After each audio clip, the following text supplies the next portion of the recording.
Class 12 subject economics chapter 1 economics and introduction. इसके पहले वाले टॉपिक में हमने इकोनॉमिक गुड्स और नॉन इकोनॉमिक गुड्स के बारे में पढ़ा था। अब हम पढ़ेंगे आज micro economics. Micro economics from Greek prefix micro meaning small plus economics. जो माइक्रो वर्ड है वो ग्रीक से लिया गया है जिसका मतलब होता है स्मॉल, छोटा। Micro economics is a branch of economics that studies the behaviour of individuals. Micro economics वो होती है ऐसी इकोनॉमिक्स जो इंडिविजुअल चीज़ों की स्टडी करती है। इंडिविजुअल मतलब हो गया एक फर्म हो गई या एक व्यक्ति हो गया, व्यक्तिगत चीज़ों की हम क्या करते हैं उसमें स्टडी करते हैं।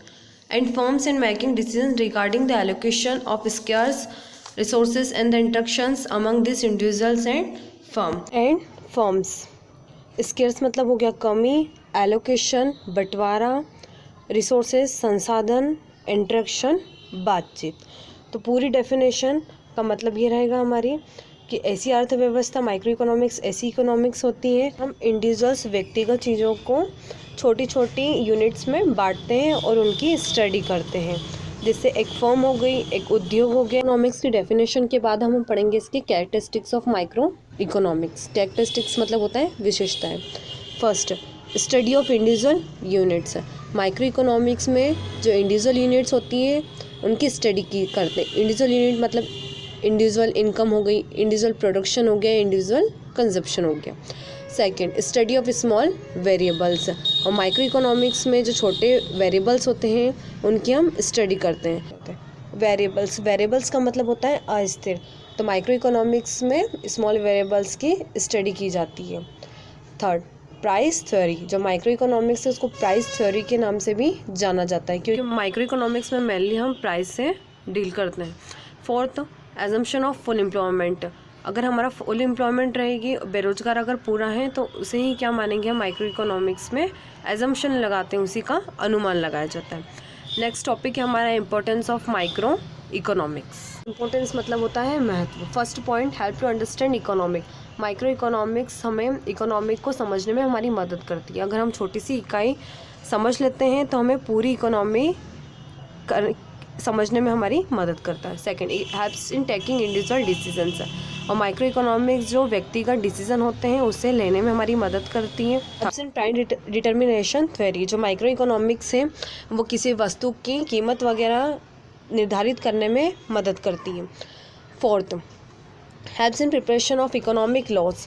और माइक्रो इकोनॉमिक्स की वजह से जो आर्थिक लॉज होते हैं, नियम्स होते हैं, उन्हें प्रिपेयर करने में भी मदद मिल जाती है। Fifth, knowledge about source of individual income, saving and investment. और माइक्रो इकोनॉमिक्स की वजह से हमें जो व्यक्तिगत आय होती है, सेविंग होती है और इन्वेस्टमेंट होता है, इनके जो सोर्स होते हैं, स्रोत होते हैं, उनको जानने में भी हमें क्या मिलती है, मदद मिलती है। इसकी वजह से माइक्रो इकोनॉमिक्स की वजह से। Point, helps government in formulation of policies. जो गवर्नमेंट अलग अलग नीतियाँ वगैरह पॉलिसीज़ वगैरह जो बनाते हैं उनकी पॉलिसीज़ बनाने में, फॉर्मुलेशन करने में माइक्रो इकोनॉमिक्स मदद करती है। ये हो गया हमारे इंपॉर्टेंस। अब हम पढ़ेंगे limitation of micro economics.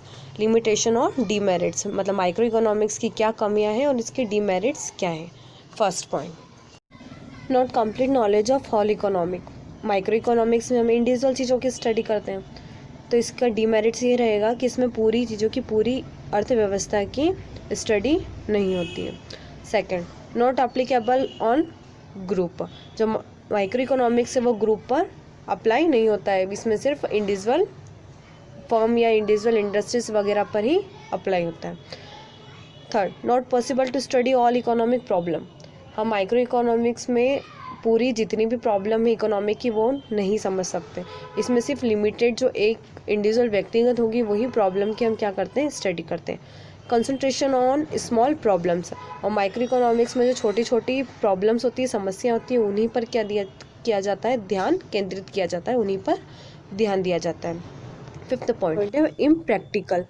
Impractical मतलब होता है नॉट प्रैक्टिकल और यूज़फुल। जो प्रैक्टिकल मैटर में यूज़ नहीं होती है उस प्रैक्टिकल मैटर में यूज़लेस मानी जाती है। तो माइक्रो इकोनॉमिक्स अगर हम प्रैक्टिकल वे में बात करें तो वो क्या है, एक प्रकार से हमारे लिए यूज़फुल नहीं है। तो ये हो गया हमारे importance, characteristics, limitation of micro economics.